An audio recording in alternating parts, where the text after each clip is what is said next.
Hello guys, mayong gabi sa inyong tanan. Kini ato ning ablihan ning durian nga gipadala sa ato gikan sa atong usa ka follower, no. So daghan kayong salamat, shout out sa iyo sir. Di ana gid ang durian ato nang gibuak kay atong tilawan mo ni atong ipanihapon karon suwayan tani og makasustainer ba ning durian magbuntag.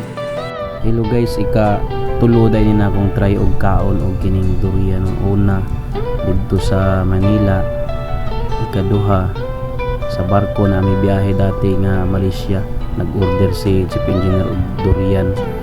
So karon ikatulo ni na akong try. Lami man pud pero baho lang.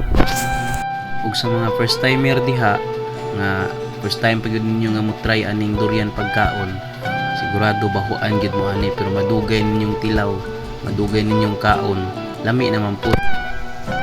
Medyo nagkalisod po abre aning durian, no, kay hait man kay siya imong ablihan, pero now nagbuak na siya nya gamay ra gyud sulod, dakog liso gamay ra unod. Karon guys ato na ni siyang gibuak, no. Ang usa na pod pikas, ang iyang pikas na pod nga side atong bukon, pero dili siya ingon nga dako kayo, kung dili po ni kay dako nga durian. Maglisod lang ka og buak tungod kay dili kayo nimo makuptan, kay hait kayo na iyang mga tunok nya. Habol ang akong gigamit nga butcher knife. Ug niya guys ato na siyang nagablihan ang pikas nga side. Ang kining iyahang unod medyo basa-basa siya, pero ang iyang lasa murag lami man pud at ang natilawan. Tanawa ako nang kutsara niya akong ibalhin siya sa kini ang mangkok. Sunod guys ato na po ning gibuak ang ikaduha nga durian, kay duha man ni ang ilang gihatag sa ako. So daghang kayong salamat sa naghatag ani. Pero kining durian guys gitry na tug buak, gahi man gaya ang iyahang outside nga panit, pero ingon sa naghatag makaon na daw na, dili pud ta ka-identify kung unsa ni sabtan kung makaon na ba siya or hinog na ba siya, pero ingon sa naghatag makaon na daw ni. So akong gitry og buak, ang makaon na gyud sa hinog na siya ang ilawom ang iyang unod, pero kung dili ta ka mao ani mo identify kung hinog na or dili sa takakaon, kay unsaon di man ta ka mao mo identify kung hinog na.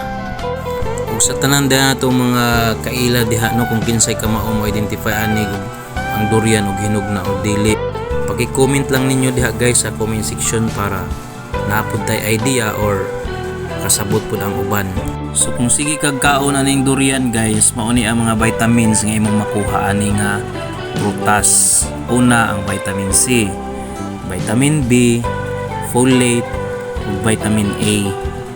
Ug ang nakanindot ani guys kay ang atong immune system is mag-boost siya pagka kaon ka ani nga durian, ug makatabang sad sa metabolismo, sa enerhiya sa atong panlawas. Ug aside sa mga vitamins nga akong gi-share sa inyo nga makuha sa durian, ang durian sad ay nag-content og potassium, iron og dietary fiber nga makatabang sa atong immune system. Pero ang akong ginabuhat dani guys, pagkahuman ako siya og guha tanan sa iyahang prutas, ako ni siyang gisulod sa freezer para mo bugnaw dayon, para dali na ako makaon, kay mas ganahan ko ani niya kanon nga bugnaw siya, kay mura siya ice cream. So dinhin na lang kutob guys, daghang salamat sa pagsubaybay sa atong mga gi-upload nga video, ug palihog pod og share, like and follow sa atong Facebook page ug sa atong YouTube. See you next time, bye bye.